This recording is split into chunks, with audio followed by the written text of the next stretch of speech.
The Senior Games return to Mankato today after 2 years away. Aaron Stuvey takes us to the games and explains what it means to its competitors. Go!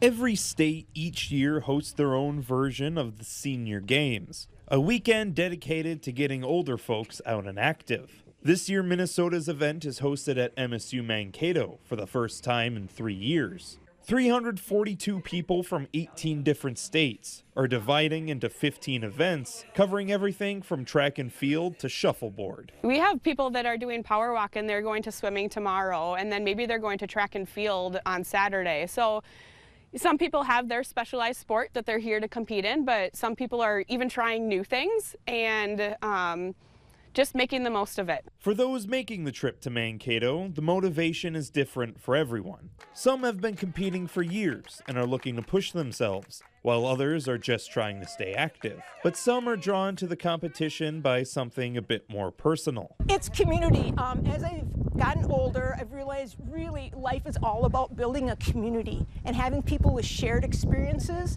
that you can talk to about just about anything in life. That community is something that many competitors say is much larger than any medal or record time. Loneliness is a problem as you get older. Yeah, we retire, we step back.